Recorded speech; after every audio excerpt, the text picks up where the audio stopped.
Hey guys, welcome back to the Readers. I hope you are having an amazing day. Let's get right into the stories. The first one is Prorevenge story. I've written before about the good grocery store where I worked in high school. We had a couple of bad customers and a lot of senile seniors, but it was well run with a great manager. The one I worked at for one summer during college was the bad place. It was 2018 in a chain grocery store with a truly awful manager who was straight out of business school. His name was Derek, and he was also the regional office director's son, so he was untouchable. Anything that went wrong got pinned on an assistant manager and/or hushed up at the regional level. Derek had managed to install his mistress, Vanessa, as one of the assistant managers. I only saw her in the store twice, and both times she was shopping. One of the times she didn't even pay. "Hey, do you know why Vanessa never actually works here?" I asked my coworker Zoe one day. "Are you kidding? She's too busy with Derek to actually do her job," Zoe replied with an eye roll. "Just don't mention it if you want to keep your job." Derek paid no attention to people's time constraints. We had a bunch of teenagers there who were attending summer school. He didn't care. He scheduled however he wanted and left us to swap shifts among ourselves. I personally saw him tell one girl she'd have to miss school because he needed her on shift and she couldn't find coverage. "But I have a final exam tomorrow?" she protested, her voice shaking. "Not my problem," Derek snapped. "Find someone to cover or don't come back." Crazy illegal. He didn't care about legalities. Derek's belief was that if the computer would accept it, then it was fine. It was the early days of updated digital payroll systems, so the system would take literally anything with no checks. He made the teenagers work hours they legally couldn't. I'm talking too late, too early, and lots of overtime. If they complained, he threatened to fire them. That was his answer to everything, and work wasn't easy to come by in that area. There were teenagers in tears because he wouldn't let them take time for family vacations or they were being forced to miss tests at school. One guy, Tyler, was fired because he went to his sister's wedding. He'd warned Derek about it months in advance, and it was a holiday weekend, so nobody could swap. "I put in my request 3 months ago," Tyler had argued. "It's my sister's wedding." "I don't care if it's your own funeral," Derek had replied. "You're scheduled, so you work or you're fired." Derek was very rarely, if ever, in the store his entire shift. He'd clock in, get the few really important things done, then leave. He'd come back in the middle of his shift to do the bank deposits, then be gone again until it was time to clock out. He assigned all his work to the latest Fall Guy assistant manager or other random employees. If he was the only manager on duty, he'd leave his badge for overrides on the desk in the office so he could grab it when needed to override register errors. All of this was massively against company policy. I mentioned in a previous post how corporate was pretty obsessed with mystery shopper reports and got them directly from the company that did that stuff. We'd get all kinds of conflicting instructions because corporate's edicts based on those and our regional director's policies would differ. Always fun. What I didn't mention was mystery shoppers were trivial to spot. They'd go straight to the bakery to price out a special order cake, then not buy it, complain about the price, or ask any of the normal questions. They also went to the bathroom, the fish counter, asked for a price check, and made us unring something they decided they didn't want during checkout. There were other things on the list, but those are the obvious ones I remember all these years later. My last week at this crap show before I headed back to college, I spotted a blatant mystery shopper complete with notepad. Derek had bugged out shortly after open. Vanessa was probably busy banging him. The other assistant manager had been fired for the last colossal screw-up, and the only other cashier on shift was at lunch. It was pretty dead as it was late morning, so no big deal. Except that I decided it was time for this crap show to get reported for what it was. When Mystery came up with her price check item, I forgot to hit the price check button and rang it up for real. Whoops, time to go get the manager's override badge. I overrode it. Then I tossed that bad boy so hard it went all the way across the manager's desk and down into the sea of cables behind it in the corner. Whoops. I'm quite sure that if you went to the tapes, this looked incredibly intentional. It was my last week. You could count the ducks I gave on no hands. Somewhere around this time, the other cashier, we'll call her Maya, got back from her lunch break and I informed her that crap was about to get real. "What did you do?" she asked, her eyes narrowing. "Let's just say Derek might be in for a surprise," I whispered. "You might want to go home sick if you want some cover." "Nah," Maya giggled and wanted a front row seat. "No way I'm missing this. Besides, the lunch rush is coming. Those construction guys will be here soon. We had a construction area nearby, and a lot of the guys came for the prepared foods for a cheap, hot lunch." "This is going to be epic," Maya said, taking her position at the register next to mine. We started to get the lunch rush and more of a crowd by the time Mystery made it up to my register to check out. Of course, she needed me to unring something for her checklist, so I flipped on the help light. Nothing happened. I called for Derek over the intercom by full name. Manager Derek Wilson to register 3, please. Manager Derek Wilson. Maya caught on real fast and told me to just go get the badge from the office. Derek must be doing the money drop or something, she said loudly enough for everyone to hear. I pointed out to Maya that was against company policy. She rolled her eyes and told me that's what Derek had said to do. But you know how strict corporate is about managers leaving their badges lying around, I replied, making sure Mystery could hear every word. Remember what happened at the Springfield store? Now, where was that override badge? I headed up to the office and made a good show of looking for it, called down to Maya asking if she had it. Nope.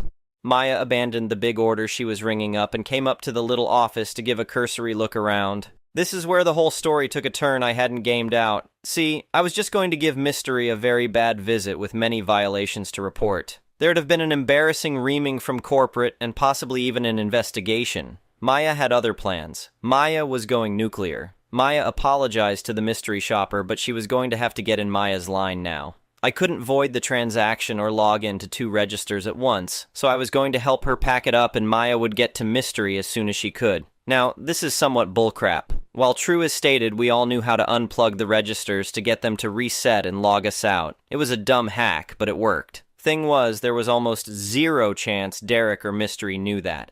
Mystery must have loved her mystery shopping gig because she was the most cheerful, screwed-over customer you ever did see. She smiled, assured us everything was fine, and scribbled in her notebook the whole time.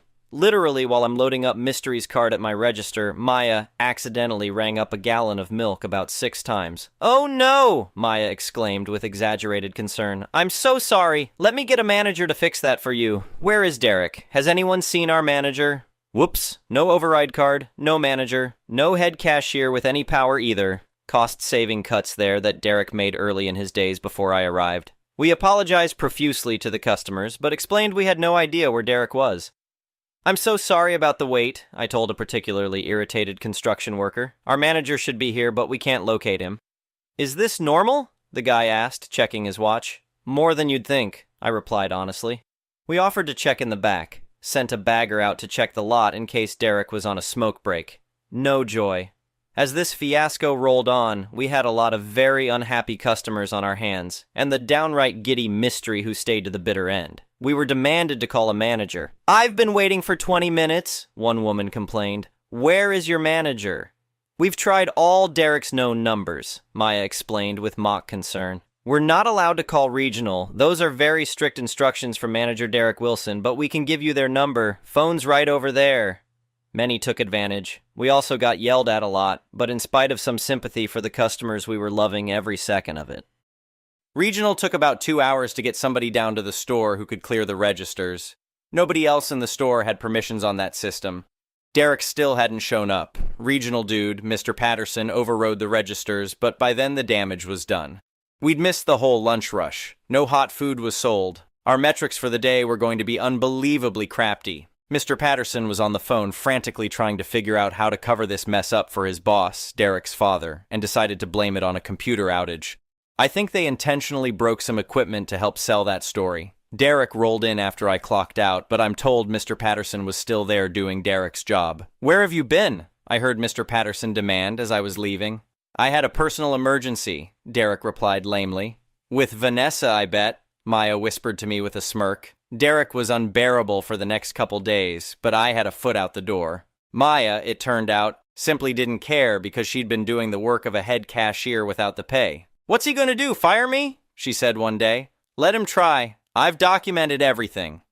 It took a few weeks for the fallout to happen, and you bet I kept in touch with Maya to find out. From this point, I only know what Maya told me as I was back in college a few states away. A few weeks later, an audit team from corporate came down to investigate. The mystery shopper story hadn't lined up with the computer outage story, and something was obviously hinky. They dug into the books and found all the labor violations for minors working overtime and too early late, interviewed the employees, and found out about the scheduling during school time problems. Manager absenteeism, no vacation being allowed. Also, that the store was constantly short-staffed. No crap, people ran for the hills as soon as they got anything else. Finally, that an assistant manager was on payroll full-time, but nobody had ever seen her work. She clocked in and out within seconds of Derek every shift he worked, but was never there. Them dots ain't hard to connect. You should have seen their faces when they realized what was happening with Vanessa, Maya told me over the phone. The corporate guy literally said, "Are you telling me we've been paying someone who doesn't work here?" I don't know if they covered up all the labor violations or not. Probably that would have caused massive fines. I was too young to know to report them. However, Derek, his father, and Vanessa all got fired or resigned quietly. The store reportedly went back to being pretty functional after that. Maya got a better job and left within the year. I never worked retail again. Best summer job ending ever, Maya texted me when she finally quit. Worth every minute of drama. The next one is an entitled people story. So this happened about 2 years ago, and I'm still amazed at how perfectly everything worked out. I figured this community would appreciate the beautiful, malicious compliance that unfolded. Background: I bought my house about 5 years ago in what I thought was a nice, quiet neighborhood.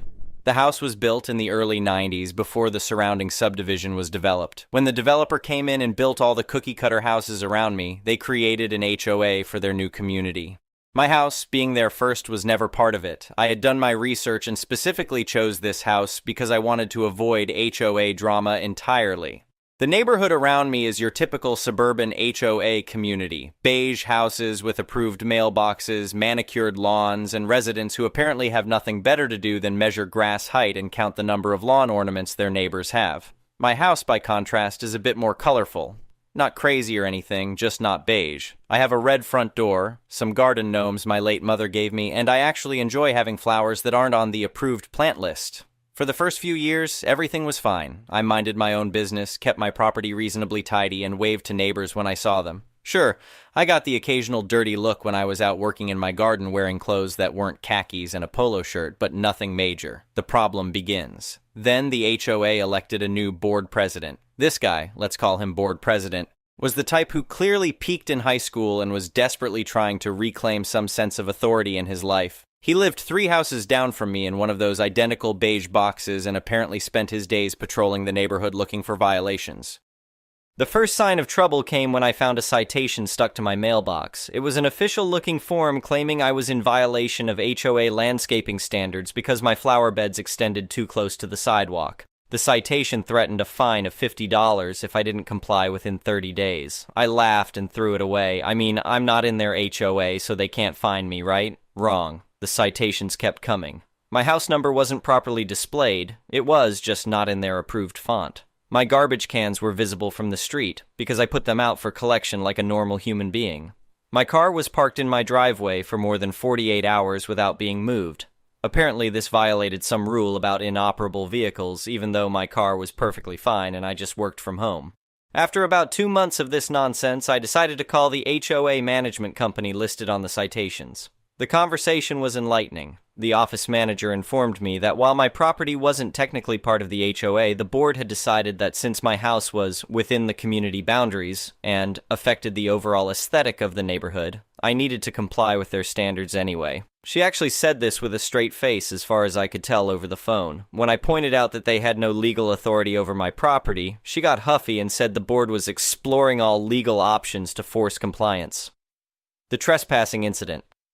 Things escalated about a week later when I came home from grocery shopping to find board president and another guy standing in my backyard taking pictures of my shed. Not near my backyard or at the fence line, actually on my property about 15 feet from my back door. I walked around back and asked what they thought they were doing. Board president, clipboard in hand like some sort of an amateur code enforcement officer, informed me they were conducting a community standards inspection and that my shed was in violation of setback requirements. The other guy introduced himself as the HOA Architectural Review Committee chair and started lecturing me about how my shed was an unpermitted structure that didn't match the community aesthetic standards. He was particularly upset about the fact that my shed was green instead of beige or brown. I told them to get off my property immediately. Board president actually had the nerve to tell me that the HOA covenants gave them the right to inspect any property that affected community standards, and they would continue their inspection. That's when I lost it a little bit. I informed them in no uncertain terms that they were trespassing, that I had never signed any HOA covenants, and that if they didn't leave immediately, I would call the police. Board president smirked and said they had every right to be there and would file charges against me if I tried to interfere with their official duties. I went inside and called the police. When the officers arrived, they confirmed that yes, the 2 men were trespassing, and yes, they needed to leave my property immediately. Board president tried to argue with the cops about his authority under the HOA covenants, but the officers weren't having it. They explained very clearly that HOA covenants don't override property rights and that he could be arrested if he came back onto my property without permission. Research and planning. That night I was furious. I couldn't sleep, so I decided to do some research. I started by looking up the HOA's governing documents, which were filed with the county. It took some digging, but I found them online. What I discovered was fascinating. The HOA had a very detailed set of rules and procedures for filing complaints, investigating violations, and imposing fines. They also had very specific requirements for how board members were supposed to conduct themselves and what authority they actually had. More importantly, I found the community's architectural review guidelines, which were incredibly detailed and restrictive. We're talking about rules covering everything from the exact shade of beige your house could be painted to the specific type of mailbox posts that were allowed. As I read through page after page of regulations, an idea started forming. If board president wanted to play the rules game, I would show him how the game was really played. The malicious compliance begins. The next morning, I started what would become my new favorite hobby, documenting HOA violations throughout the neighborhood. I printed out copies of all the relevant sections of the HOA covenants and architectural guidelines, grabbed my camera, and went for a walk. It was like Christmas morning for a rule follower. The violations were everywhere once you knew what to look for. House number 47 had a mailbox post that was clearly not one of the 3 approved styles. I could tell because I had the specifications with me, and their post was definitely the wrong shade of black. Violation. House number 52 had installed a decorative border around their flower bed that wasn't mentioned anywhere in the approved materials list. The guidelines were very specific about what could be used for landscaping borders, and this wasn't it. Violation. House number 61 had a basketball hoop attached to their garage. I checked the sports equipment regulations. Basketball hoops were only allowed in backyards and had to be completely hidden from street view. This one was clearly visible from the sidewalk. Violation. But the real gold mine was board president's own house. His perfectly compliant property had no fewer than 6 violations that I could identify from the public sidewalk. His house numbers were mounted too high according to the specifications. His porch light was the wrong style. His driveway had been sealed with a slightly different shade of sealant that created a visible patch. His garbage cans were stored in a location that was technically visible from the street if you stood at the right angle. Most hilariously, his beloved beige house was actually the wrong shade of beige.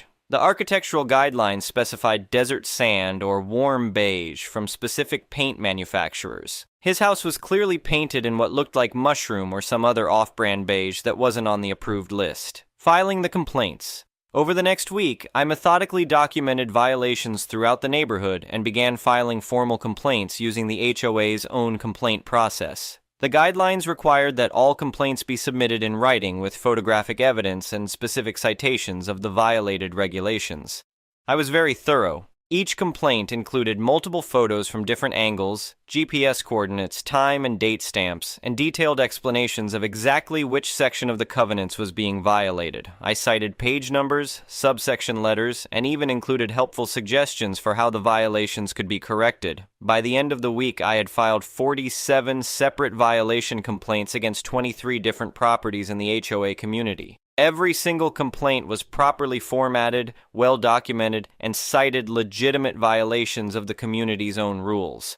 The crown jewel was the complaint I filed against board president's property. This was a 12-page document detailing 6 separate violations, complete with photographs, measurements, and citations.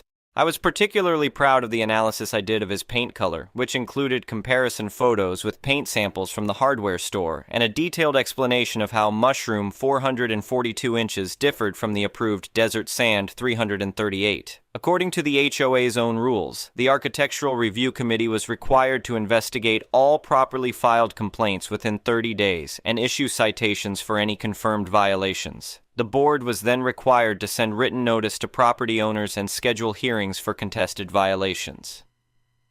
The system overloads. Within 2 weeks, the HOA management company was in chaos. They had never received this many complaints at once, and their part-time staff was completely overwhelmed trying to process them all. Each complaint required a site visit, photographs, measurements, and a written report. The Architectural Review Committee, which normally met once a month to approve the occasional mailbox replacement, suddenly had to schedule emergency meetings to address the backlog. Committee members were having to take time off work to inspect all the reported violations. But here's the beautiful part. They couldn't just ignore the complaints. Their own governing documents required them to investigate every properly filed complaint, and mine were very properly filed. If they failed to investigate, property owners could petition the county to intervene, which would open up the HOA to potential legal issues. The funniest part was watching board president try to figure out how to handle the complaint against his own property. He couldn't just dismiss it because other board members were involved in the review process, and he couldn't argue that the violations weren't legitimate because I had documented them so thoroughly. The community revolt.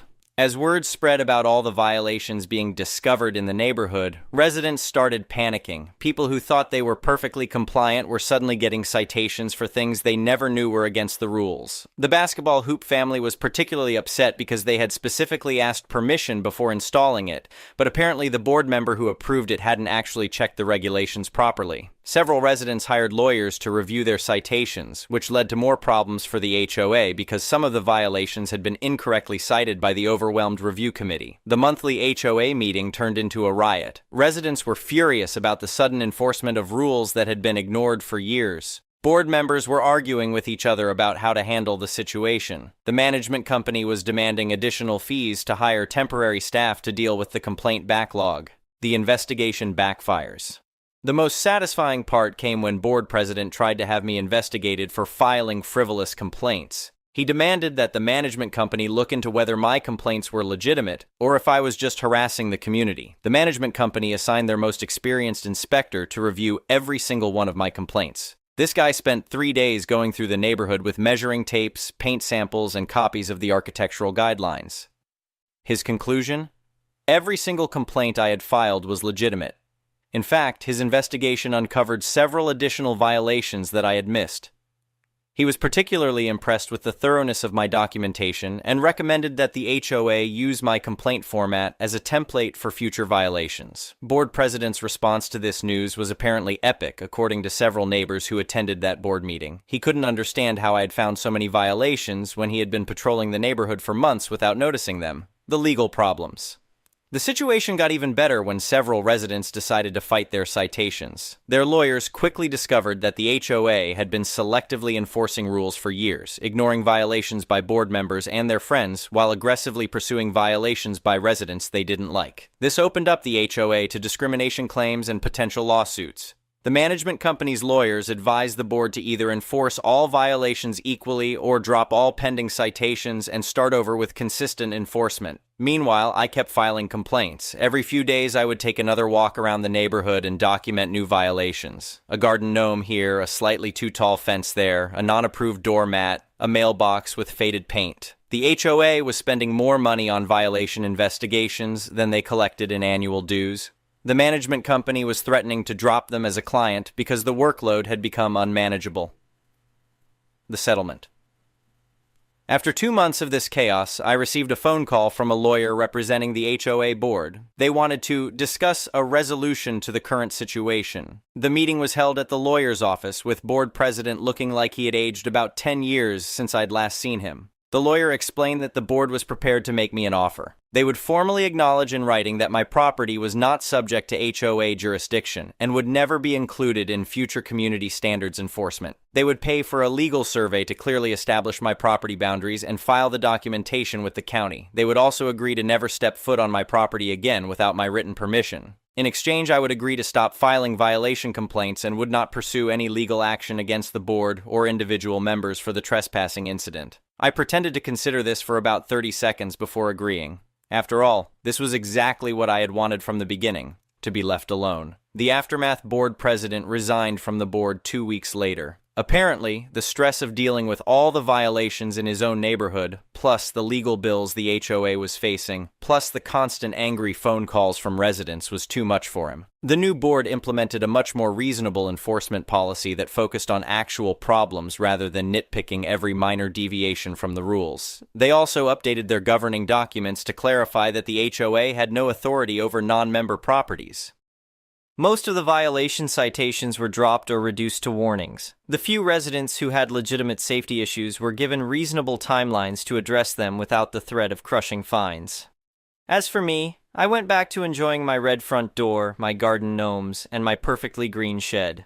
I still get the occasional curious look from new residents who notice that my house is the only non-beige one in the neighborhood, but nobody bothers me about it anymore. The best part is that several neighbors have actually thanked me for what I did. Turns out a lot of people were getting tired of the heavy-handed enforcement and constant threats, but nobody wanted to be the one to challenge the board directly. Sometimes malicious compliance is really just about showing people the natural consequences of their own unreasonable demands. Board president wanted me to follow the rules? I followed them better than anyone in the neighborhood ever had. He wanted thorough documentation of violations. I gave him more documentation than he knew what to do with. He wanted to play the authority game. I showed him what real authority looked like. The moral of the story? If you're going to make unreasonable demands of people, you better make sure you can live up to your own standards first. And maybe don't trespass on someone's property while you're doing it. I still live in the same house, still enjoy my colorful garden, and still wave to my neighbors when I see them. The difference is that now when I wave, they wave back instead of reaching for their phones to report me to the HOA patrol.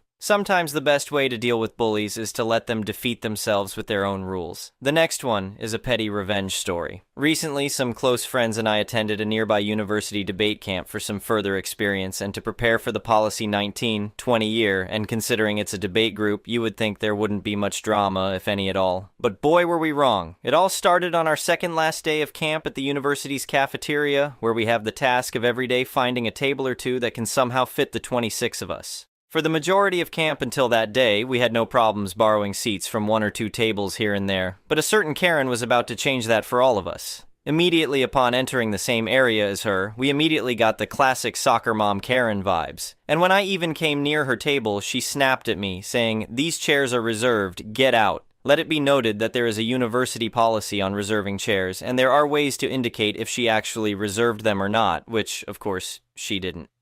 As the tables were filling up and we had two of our kids standing chairless, one of my friends, who from this point I will call Nate for privacy, asked her when the group would be coming. She responded that they would be there within an hour, and Nate politely asked her for the chair to borrow since we generally took 30 minutes at most to eat. A normal person would usually either happily comply or at least politely decline, but if this was a normal story, we wouldn't be here now, would we? Instead, this Karen responded, "How about you check your ducking white boy privilege and sit the duck down?" This was funny because firstly, she was 100% white herself, and secondly, he had nowhere to sit. Obviously taken aback, he just finds another table, somewhat far away from the rest of us, and Karen continued to heavily police the table. A few minutes later, another friend, who I'll call Ethan, comes over, fully unaware of the situation at hand, walks over to Karen and politely asks her for a chair. She responds with her typical angry snappiness and stares Ethan down with a death stare of a woman who has spoken to 1,000 managers. When Ethan points her out on this creepy staring, she goes absolutely ape crap at this point and explodes on Ethan. "What group are you with? Where's your coach? You're coming with me for harassment." Ethan, being less passive than Nate, engages with her, calling her out on her ridiculousness. Also during this time, two unrelated college students and a cafeteria janitor all try to intervene, asking her questions like, "Do you know these kids? And why are you getting so angry? They're just some dumb kids." At this point, Karen just goes beyond nuclear and drags Ethan and Nate to the university office and literally files a harassment claim on these 15-year-old teens. This is where she made her fatal mistake and our petty revenge begins. In the office, a university cop was called to talk to Nate, Ethan, and Karen, where she proceeds to make preposterous claims about them and says there are witnesses. One by one, we strike her arguments down with proof, true policy debate style, using our nerdy-ass terminology on witnesses and evidence, and actually get witnesses to testify to her craziness. At this point, she's getting flustered and angry and tries to play the sympathy card, but we effectively destroy that. At this point, the police actually end up turning on her and she ends up getting a harassment charge. After that, our debate group chat exploded with messages just clowning on Karen, such as "Soccer Mom Destroyed" and "Karen for Prison." In the end, the moral of the story is if you're going to mess with a group of teens, make sure they aren't the advanced policy debate team, because we will win. The next one is a malicious compliance story. A few months ago, a new business investor at work came on board as a manager, and he has been an absolute hard-ass. He is cracking down on anything he considers to be a waste of time, and he is unforgiving. After a week of watching us work, he and the other managers held a company-wide meeting to iron out some wrinkles in the company that he observed since he started. It wasn't an open dialogue, though. In fact, that's one of the things he wanted to wrinkle out. It was essentially just 20 minutes of, "It's our way or the highway, deal with it." The line, "If we want your input, we will ask for it. Period." really stuck with me, though, and it was made abundantly clear afterwards that it was directed at me. The company has had a big problem recently with employee turnover, and I was in the position to know why, since I interact with everyone through my role. Essentially, people are quitting because the work they were doing wasn't what they signed up to do. The phrase, "if I knew this is what I would be doing, I wouldn't have accepted the job," was a common sentiment.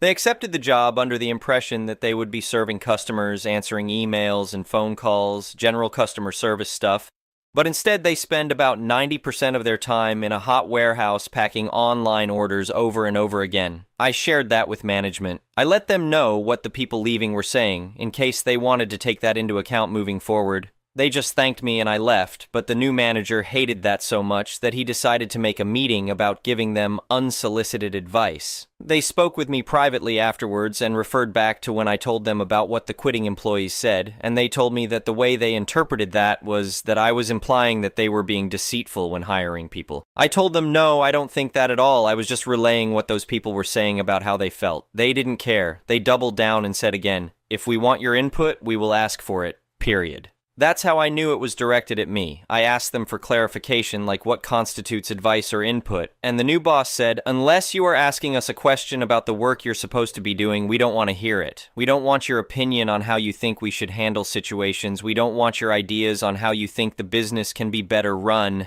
and we don't want gossip about what other people are saying about us. Just focus on your job." Fine then, I'll roll with that, no problem. I've worked for them for years, and they always appreciated my ideas, opinions, and input until that point. But hey, if they don't want my input anymore, that's their choice, and I'll respect that. I knew it was just the new boss saying that stuff, since this sort of attitude with them only started when he did, but the others either agreed with him or were too intimidated to disagree. Either way, whatever, I'll comply with their request. Since then, the problem hasn't been fixed. We've had 2 more people come and go, both of them because they didn't sign up for this. Shocker. A third one started about 5 weeks ago, and he has taken his frustration in a different direction. I've overheard him complaining over and over again to other people about how he didn't sign on to stand around in a hot warehouse for hours packing online orders, but instead of quitting like everyone else, he just got angrier and angrier, and then he hulked out. I was upstairs at my desk when I started to hear smashing. I went down to the warehouse to see what was going on, and this guy was taking customers' packages and smashing them out of frustration. A few others in the warehouse gathered and just watched in amusement. It was like something out of a cartoon. The new boss heard the commotion and came down. Long story short, the guy was fired, and I was asked if I knew why he flipped out. I said, I don't know what happened exactly to cause him to flip out, but I know that for weeks he's been complaining about not signing up to work in a hot warehouse for hours. Maybe he just reached a tipping point about it, not sure. And he said, well, why didn't you tell us? So of course I said, because last time I told you that employees were complaining about that, you accused me of implying that you were being deceitful when hiring them. Then you told me to stop gossiping. He had to eat crow a bit on that, which was just so ducking delicious to witness. But I was also reprimanded for taking the request too literally, and he accused me of being petty. Whatever though, I don't care, because I had to adjust the stock levels for the goods that had to be replaced, and they lost about $10,000 in the rampage. Some of the items that were smashed worth $2,000 each. Learning that made the whole thing worthwhile. Perhaps enjoying that does make me petty. Anyway,